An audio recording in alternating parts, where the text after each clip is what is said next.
Tzaddik Gomer is holier and higher than those of us who aren't. That doesn't make him greater. It doesn't make him more important.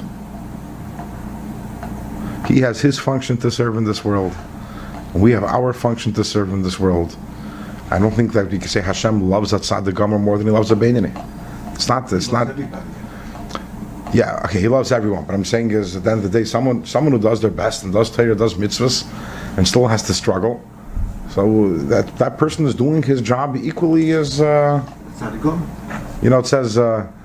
What do we say in Shema? It says who Moshe v'Aaron, then it says who Aaron or Moshe. It says once Moshe before Aaron, then once Aaron before Moshe. So what does Rashi say? This teaches us that what? They're shkulim. They're shkulim. They're the same. What does that mean that they're the same? When Moshe, we know, was the greatest Anav, and he was the greatest Navi, and no one ever, no one before, no one after approached, came close to Moshe. And when Aaron, for a second, fought to compare himself to Moshe Rabbeinu, slip. What happened to Eberster quickly? No, not that. Talking about later by the Parshas and the Parshas Balaischa, when he said, "What? Why aren't you married? I'm also a Navi and I'm married." And what does Hashem tell him? Madua lo yiresim. Who are you? How did you not fear to speak against Moshe Rabbeinu? So what does it mean that they're shkulim? No, it's a Pashut Rashi. How did you understand this? Their full potential. They both reached their full potential, exactly. Aaron did his job and Moshe did his job. And Aaron reached the level that he was able to reach, and Moshe reached the level he was able to reach, and Hashem says to me, they're shkulim, they're the same. But Tzaddik Gomer, he has to be example to us. It's part what Hashem gave him. Very good. This. I would venture to say that the Tzaddik Gomer is more about serving the rest of us. It's like, is the general for the foot soldiers, or are the foot soldiers for the general? Who's more important? Both are equally important. Who's more important? General. The general's more important? No. Yeah, Soldiers. Really? The general without the foot soldiers is... There's nothing. Nothing. He's the general's making the decision. But he's nothing on his own, again. Nobody with him. He's nothing. You need to have the general, you need to have the foot soldiers. Now, who's higher? Who's smarter? The general. But who's more important? You can't say the general's more important. In other words, which one is more important to have? This one or this one? They're both the same. And in fact, at the end of the day, who's the one who gets the victory? The general or the foot soldiers? General. No. Everybody. Yes. You No. ever hear Who's the one who executes the job? Who's the one who actually gets the job done? foot soldiers? Foot soldiers.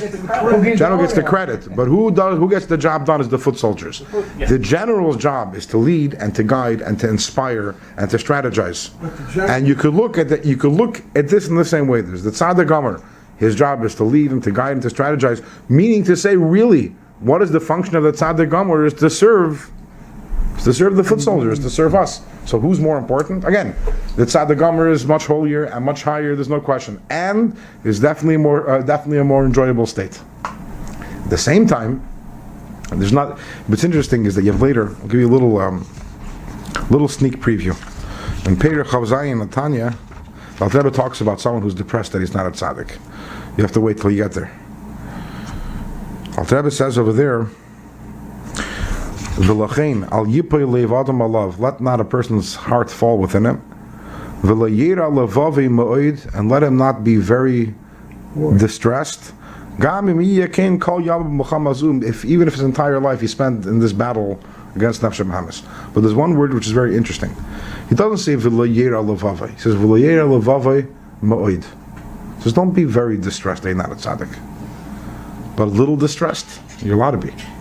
So there's validity. In other words, at the end of the day, the desire to be a tzaddik also is a very positive thing. I want to serve Hashem with that beauty and with that sweetness and with that without the battle and the Yetzer Hara, throwing in a machshava zara into my head every 3 minutes. So it's good to desire to be a tzaddik. It shows on a noble aspiration and it'll get you somewhere. But don't be very upset about it. At the end of the day, you're doing what Hashem wants you to do.